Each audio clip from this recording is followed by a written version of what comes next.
Yon, good morning. Ilipat natin tong mga basura natin, basurahan. At may gagawin tayong importante ngayong araw na to.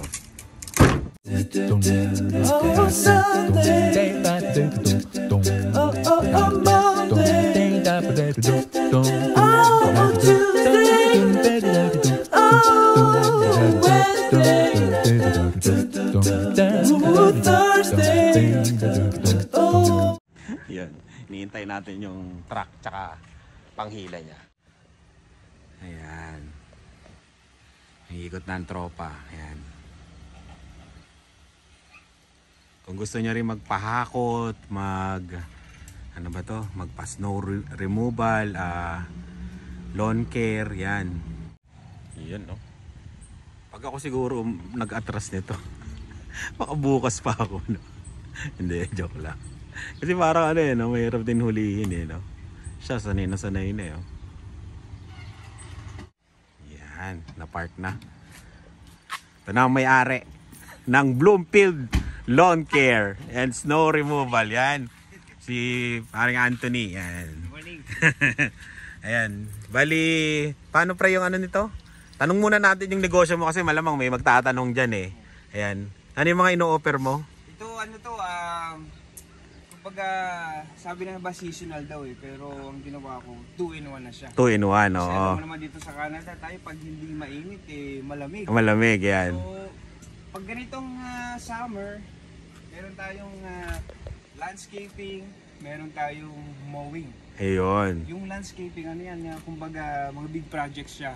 Pero yung mowing, siya yung recurring na type of job kasi yung ganda mo every week or bi-weekly talagang kinakat yan, sumisibol talaga siya. Tapos pag meron naman tayo tinatawag na spring and fall cleanups. Off cleanups yan yung mga panahon na kumbaga talagang bumabagsak yung mga damo dito sa hindi ba damo yung mga dahon mga dahon. So dito tayo sa cleanups fall and spring. Pero ang pinakamaganda dyan ito yung pinaka talaga. Ayan, kasi matagal-tagal lang snow dito sa Regina Yan. Pag sinabi nating snow removal, 2 types yan. Ang una, yung normal na pagpo-flow ng snow. Kumbaga, pag makikita mo to, sidewalk na to. Yan. Kailangan natin yung linisin. Tapos kagaya nito, ganda na lugar mo kasi talagang double parking pad Pagka ganito, tinatanggal din natin ang snow kasama din yan sa service. Tapos ano siya pre, pagka nagpa-service sa'yo, isang buong season yon. Oo, depende kung halimbawa gusto mo subscription. Pag subscription, siya yung fix yung payment mo every month. Pero ang number of service depende sa number of time na magkakaroon tayo ng snow. Alam mo naman dito sa Regina, talagang o sa Saskatchewan in general, talagang may snow Gustong-gusto natin ng snow. So halimbawa, sabihin na natin na for example, $10 isang buwan. Magka-snow man at hindi sa buwan na yun, sabihin na natin ang month of November, magbabayad ka talaga $10. Pero kung, example lang yung $10 hindi yun yun ang presyo Pero halimbawa naman, sabihin na natin na month of November, nagbayad ka ng $10, fix yun every month. Nagkaroon ng 11 times na nag-snow. So 11 times din ako napupunta dito.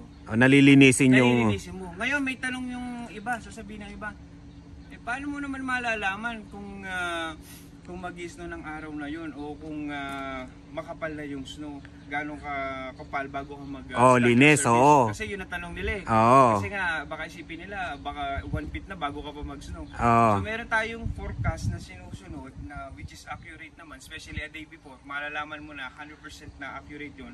Pangalawa ay nag-check kami sa location ng mga bahay. Kung saan yung talagang mataas o makapal yung snow. Kasi kagaya ng neighborhood, maganda yung neighborhood mo maganda yung bahay Kagaya nito, medyo dense yung neighborhood mo, konti lang yung open space.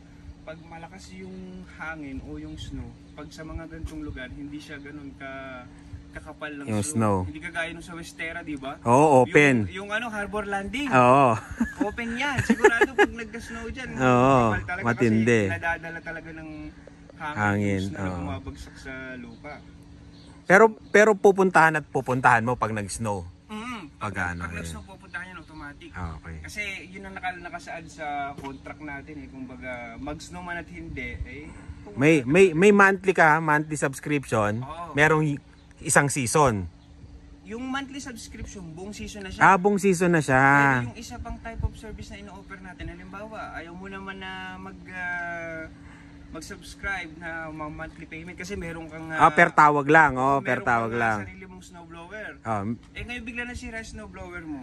Pwede ka ngayon tumawag. Pwede sila ngayon tumawag sa 306. Yan. Ito, yan. Ito. Yun, naputol. Pinatay ko lang isa, sakyan na isa.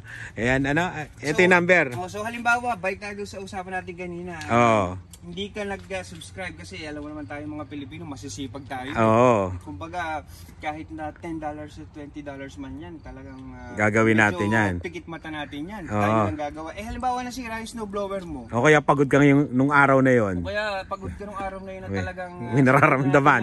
Nag-overtime ka na nag-overtime. So tatawag ka lang sa number na to, 306-807-1542. Yan. Sabihin na natin na talagang nasira yung cellphone mo o wala kang connection pero may laptop ka o meron kang tablet, magpunta ka lang sa Facebook page ng Bloomfield Lawn Care and Snow Removal Services. Meron tayo yan sa social media, Facebook, Instagram, and WhatsApp. May WhatsApp pa, yan yung 4 ways na kung saan makukontakt nila tayo. Pero ang mostly update namin, lalo na sa mga promotion at saka sa mga sabihin natin na subscription or information, dito talaga sa Facebook. Yan. Diyan lang sila tatawag tapos may sasagot sa kanila. Pati pricing, lahat. Pricing. Pati pricing. Tsaka kung halimbawa gusto mong magpa-schedule ng mga projects, dyan lang. O sabihin na natin na general yard cleanup. Siyempre, hindi naman tayo pwedeng agad-agad magbigay ng price na, sige, $100. Pupuntahan. Bibisit natin siya ngayon. Ang purpose ng visit na yun, para magkaroon tayo ng accurate estimate na hindi argabyado si customer at hindi rin naman tayo argabyado. Tama. Kumbaga, patas ang labanan. Ayan. Talagang ikaw nga dapat natin sundin lalo na sa mga ganun bagay kasi hindi naman tayo pwede magbigay ng basta ayoko rin naman na maargabyado yung customer o kaya ako naman ang lugi. Win-win solution. Win-win yan. Yun.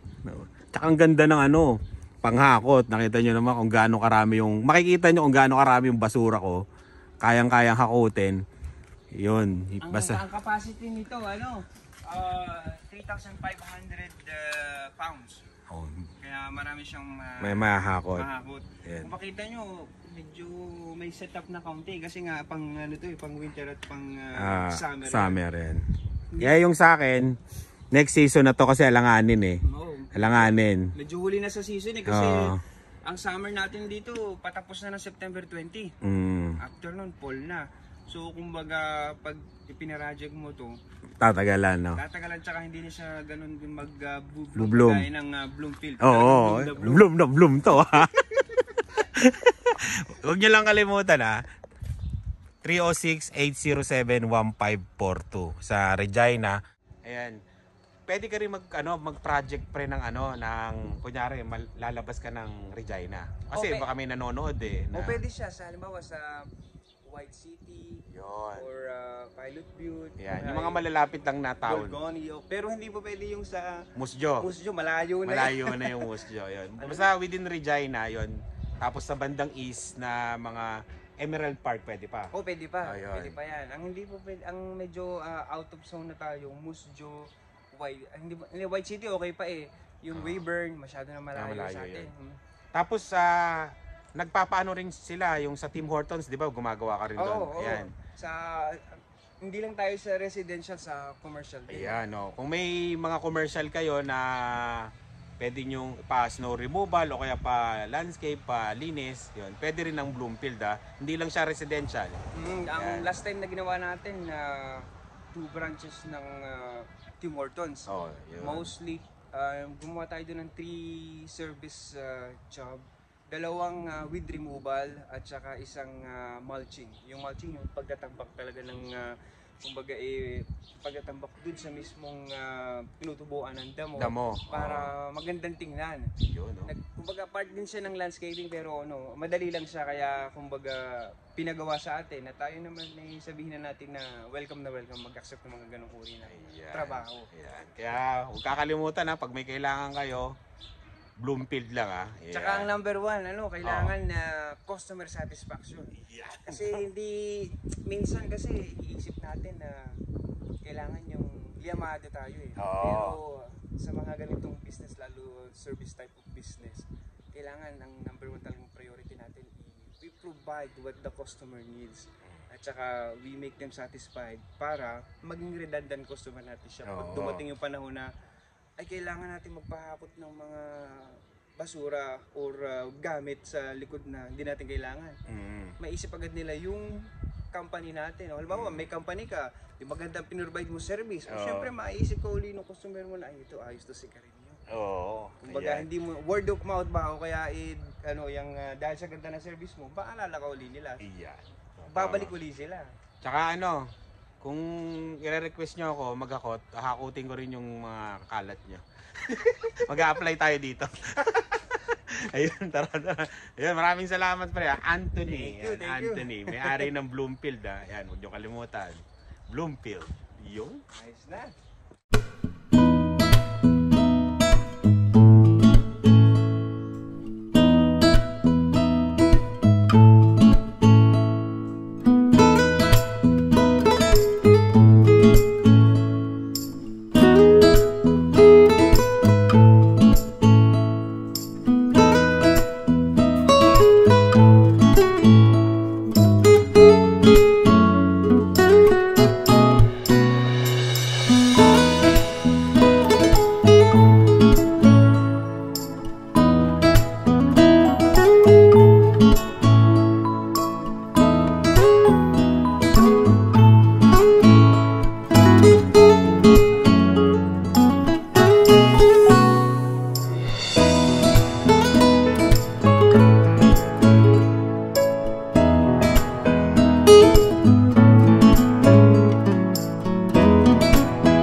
Tapos na kami.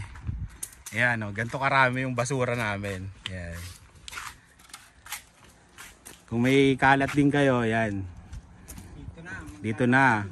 Kami na magtatapon, siya na magtatapon. Ayan. Huwag nyo kakalimutan yung number 306-807-1542. Bloomfield. Ayan. Itatak nyo na sa mga isipan nyo. Pag may papagawa kayo, ayan. Ayan, tali na, tali. Diba? Nakahinga ng konti yung backyard namin. Ayan. Tapos tatapon naman namin. Makikita nyo ngayon yung landfill ng Regina, diba? Pero, may kasama kayong may kasama tong tour. Landfill tour. Ayan. Yun, medyo nalinis ng konti. Hindi lang konti, maraming linis. Ayan, natanggal na yung mga kalat dito, kalat doon. So, yan, yung mga kalat dito. Wala na. Lilinisin na to, makakahinga na. Tapos yung sirang bakod, yan, nakakot na rin. Maraming walisin sila ni mamaya nito. Yung, dito muna kami sa bahay ni Pare. Ayan, dito kami sa bahay ni Anthony ngayon. May kukunin kami, may nakalimutan kami. Pakita mo yung plug ng Canada. Ayun may plug ng Canada parang may plug ceremony Ito siya ng anak ko Yan makapuso makaka-Canada Ayan, gumawa siya ng shed Galing nga, nagawa mo to mag-isa? Ang mahal pa naman ng mga shed pag tinignan mo sa 1,600, di ba? Sa Costco. Tapos ay ginaya yung tinitignan ko rin yung sa Loblo, ganyan yung Maliwanag, no? Parang greenhouse. Magkano naabot mo dito? Nagastos ko lang dito siguro yung mga 80, 90. Nay. Mga paku-paku. Ay, hindi! 150 kasi binili ko pala to. Corrugated na. Tapos yung mga kahoy sa loblo. Yung mga kahoy, yan yung mga scrap. Na hiningi mo doon. Na itatapo na, syempre. Oo. Mapakinabangan pa. Oo nga, no, galing ah. Kasi itabo na lang sa landfill. Oo. Ayan, ito yung garahe nyo. Di ba? Pagka winter, pasok ang sasakyan. Ayan, ay, lakas ah. Ayan, yun. Shoutout kay Angelica Manalo ng Dubai. Yan, Dubai. Tsaka yung mga John Irving Manalo. Yan. Asawa niya.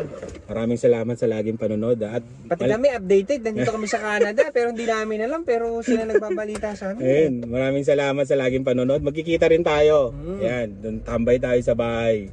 Ayan. Makarating din kayo kay na Mark. Ayan, no, tama. Ayan. Maganda rin talaga yung neighborhood nyo, no? Tahimik, no? Oo, okay din. Talaga. Dito na uli kami, ready na. Tatapon na namin.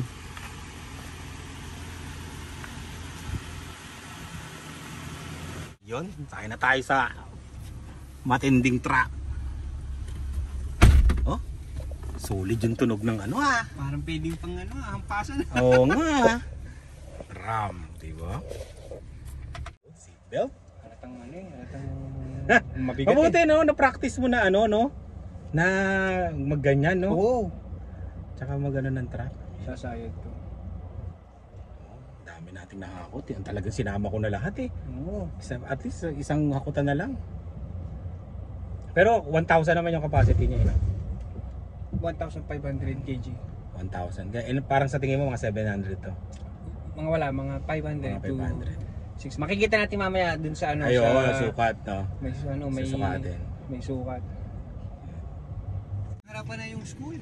Oo, kaya namin binili yung bahay na yun kasi nga gawa ng school. Convenient talaga ng mga bata. Oo, kasi minsan dito sa Canada sa atin, hindi mo naisipin yung ganda, di ba? Oo, minsan titignan mo yung kung saan ka mapapagaan yung buhay mo. Oo. Na okay naman yung titirahan mo, ganun. Di ba? Oo, maganda yung sinabi mo na yung sa ikibubuti ng pamilya mo minsan. Yun, hindi pala minsan, palagi. Palagi. Yan. Yung ginagawa dito 30 lang dito Ang galing, no? Pagka ganito, yung mga ganito, no? Dito ka lang nakapag-practice na mag-drive ng may ganon, may hila. Dito lang. Di nung una, yung pag-atras-atras mo, hindi mo pa masyado makuha, di ba? Medyo pa tayo, alangan pa tayo niya nung una. Pero siyempre, sabi nga, talagang tayo mga pinag-discard talaga tayo eh. Kung ano talaga, kung gusto matutunan, bakit, di ba? May paraan talaga. Tsaka ano ba, yung diskarte tsaka lakas ng loob. Oo, yun. First time ko lang talaga nag-drive ng may trailer, 10 foot na panghaba. Tsaka yung pagtatayo ng negosyo, Yan. Yung pagtatayo ng negosyo, wala akong alam dyan. Oo. Siyempre, inaral mo lang din. Ano lang yan, search lang tayo yan sa Google. Hanggang sa'yo, natutunan din natin. Yan, no? Tsaka nakakatuwa pagka may alam kang Pilipino na nagpupursige, umaangat, di ba? Oo, di ba? Hindi. Ma-proud ka dapat kasi kabayan mo. Hindi yung no. Meron kasing ibang Pilipino na pagka umaangat yung iba, yun, di ba? May mga ganon. Yan, yung kumbaga, papasabihin, kumbaga mahirap makasalamuha, ganyan. Kasi instead na maging masaya sa pag-growth ng kapwa, parang hanap pa ng mga paraan para batakin pa ba? Hindi naman natin nilalahat, pero may ganun talaga. May ganun talaga eh. Yun. Nararanasan naman natin yun, pero yun. For sharing lang, di ba? Sharing lang na yun. Matuwa tayo sa mga nangyayari sa kababayan natin. Ayan. Yun no? Ayos pala. Tignan mo yung kuha, pre. Ganda. Yun na. Ayan. Kaya ko lang nasabi yun kasi may mga nag-message sa akin. May mga subscriber na yun nga tungkol doon na bakit lalo na yung mga bago dito sa Canada.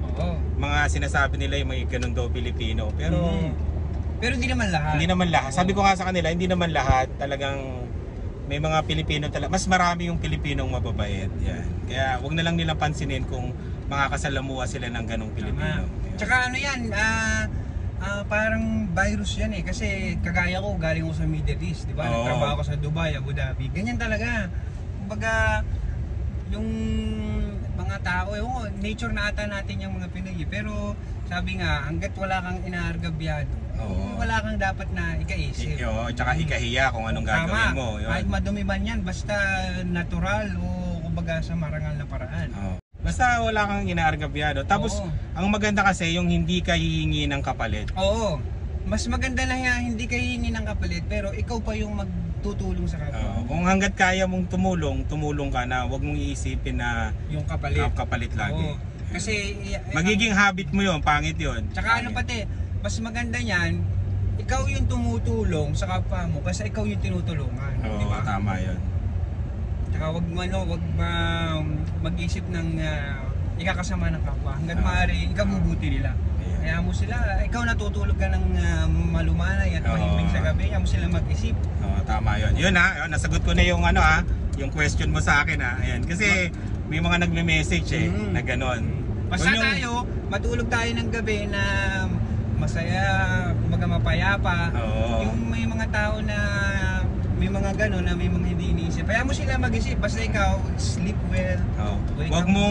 Huwag mong intindihin yung sasabihin nila. Oo. At wala kang naargabyado, wala kang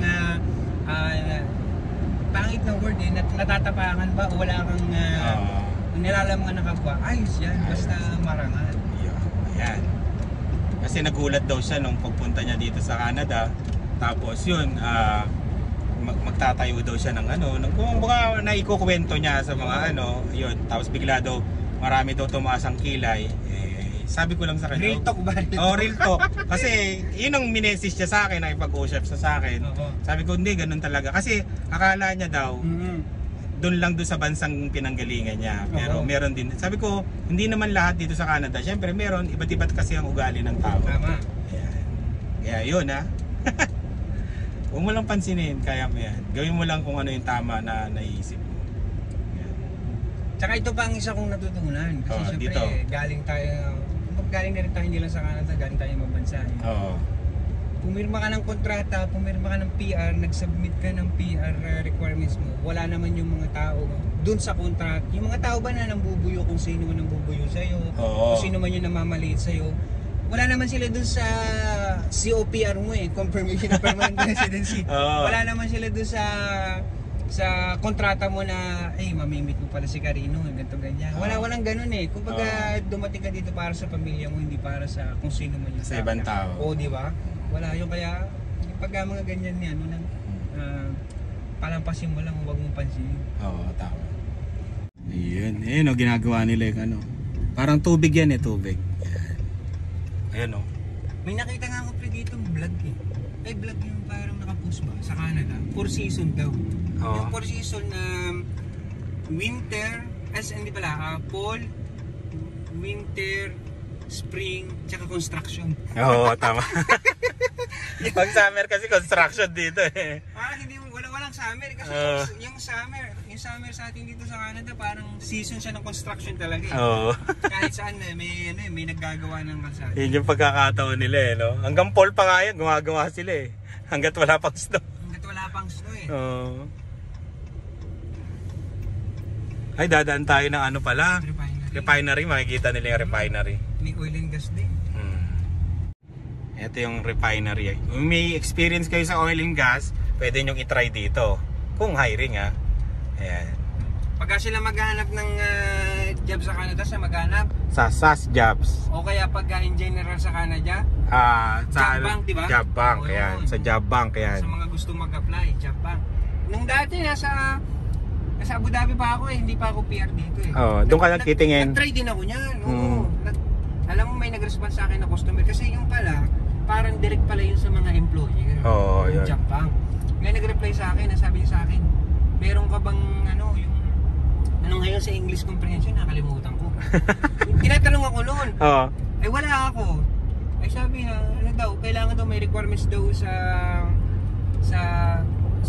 pakikinig ng English, sa English comprehension. May exam nakalimutan ko ang tawag Kaya pag gusto niyo mag-direct sa apply sa Canada, Job Bank. Job Bank, Kahit nasaan ka sa mundo, talagang magde-respond sa yung employer kasi doon sila nag-focus talaga Pero pag within the Canada, sa Saskatchewan, sa mag-apply, SAS Jobs yun.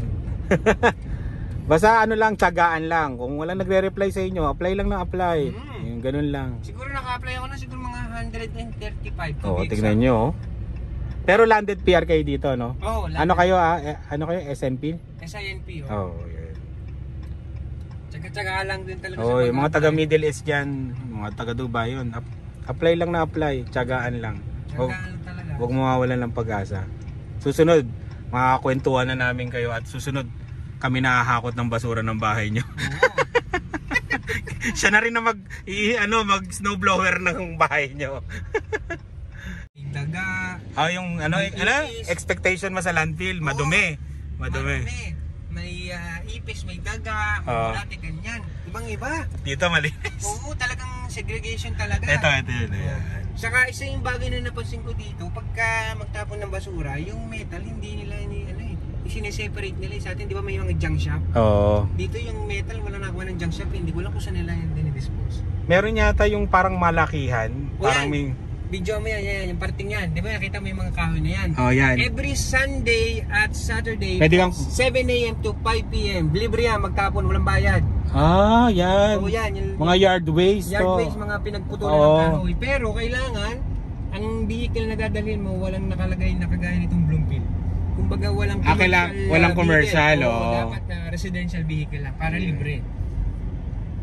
Ayan may natutunan tayong lahat.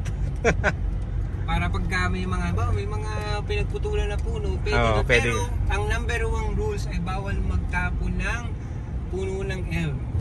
Yung elm kasi, no? Kasi yung elm disease, elm Dutch disease parang pinagbabawal nila dito yun Pero masa-search naman nila yan sa internet. Kumbaga yung pinagbabawal na puno na itapon sa landfill. May fine yun. May fine, no? Oo. Kaya pag may napapatapon sa akin ng pinagputulan ng kahoy at nakita ko na elm, unfortunately refuse tayo. Refuse, no? Ayan, dito na siya titimbangin. Tayo nasunod. Nakita mo yung metal plate na yan? Timbangan yan. Isang buong timbangan yan. Papasok tayo dyan, titimbangin kung ano yung... Ima-minus yung sasakyan, alam na nila yun? Diba titimbangin tayo dyan pagpasok? Sabihin natin na pagpasok natin yan 3 tons. Tapos paglabas doon yun, paglabas, doon tayo sa kabila, nakita mo yung kabilang yun. Doon ima-minus? Doon ima-minus. Pag labas natin doon at ang timbang natin ay 2,500 kg. So, ibig sabihin, yung 500 kg na difference, yun yung mo. Natin. Ay, nakasunod. Proceed. Tapos ang bayaran dito per kg. Per kg. 100 kg o 100 kilograms ay $10. $10.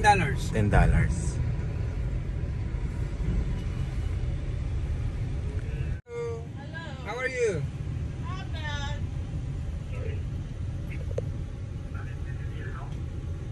590 kg ang pasok natin. 3,000 ano sa meron? Hindi ko makita. Ayun. 3,590. May natin malalaman kung magkano yung kung gaano kabigat yung dala natin. Ayan, bin 2. Dito sa kabilang to, ang nakalagay dyan, leaf and yard, yung mga pinagkabasa na damo. Dito ay yung mga talagang kung ano-ano lang. Nakikita mo yon? Yung mga rep na yon. Pag magtatapon tayo ng rep, may extra $10 payment tayo para sa pre-yon disposal. Magbabayad tayo. Oo, magbabayad tayo. Bawa, mayroon kang 2 rep. Automatic yan kung magkano yung bill mo plus $10. Tapos yung mga metal doon sa kabila. Bawal magtapon ng metal dito sa amin. Oo nga, no? Si Ubi pinangahatak.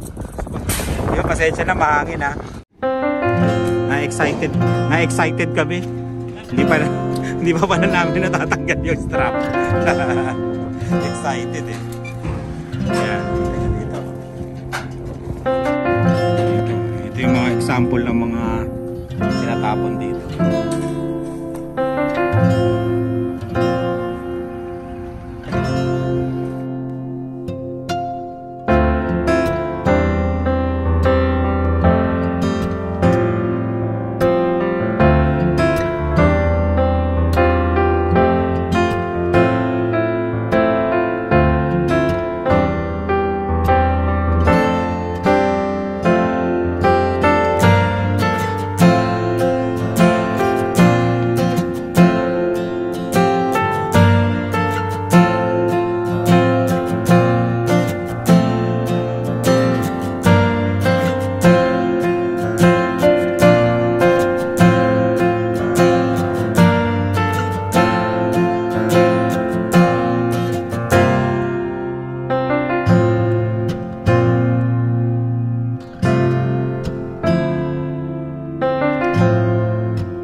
Dito naman tayo sa mga metal. Tamo, daming bridge, oh. Bridge, chest pleaser, anything na may pre yun, doon ang tapon. Doon ang tapon. Per unit plus $10. Okay. Ito naman, Loras, yan yung isa sa mga disposal company. Sa Regina, di ba? Regina, oo. Tapon lang, tapon. Sa Pilipinas? Oo, pwede pa yan sa Pilipinas. Karga? Oo, yan o. Ihilahin lang nila yan o. Diba? Tapos aangat yan doon. Parang walang ganyan pero sa Pinas, no? May ganyan kaya sa atin? Yun nga, yun ang hindi ko alam kung may ganyan. Comment kayo kung may ganyan sa Pinas ha. Galing. Siguro mahal ang per hour ng mga yan. Oo, mahal din yan. Yung tatrabaho dyan. Kasi kung ikaw na yung drive, ikaw pa yung operator eh. Driver pa hinante nga. Tayo, ikaw na driver, ikaw pa hinante. Sa bigat niya, no? Kayang-kaya ng ano? Kayang-kaya ng chain ng tubol. Oo. Yan, ito na yun. Kukunin to. Yan Tapos, yung ano, ticket natin na papasok. Oo. Hi, how are you? Bye-bye. Pansin ko dito sa Canada, pagka may pera ka na cash, wala nang bilang eh. Oo. No? 62.50 yung tinapon namin. Makita mo dyan kung ilang kilo. Ilang kilo yun? Nasaan yun? Minus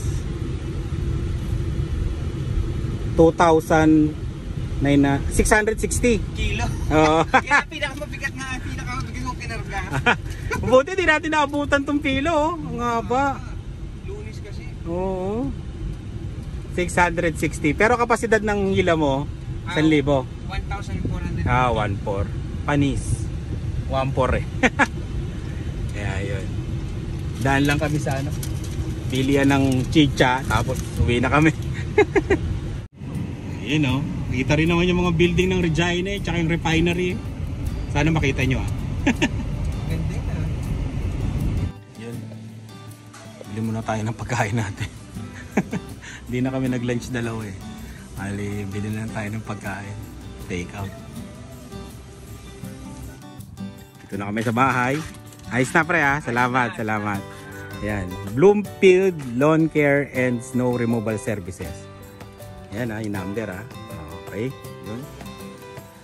Ang galing niya eh, no? Natutunan na niyang mag ano eh. Dito lang natuto, di ba? Kung may paraan talaga, kung gusto, may paraan talaga.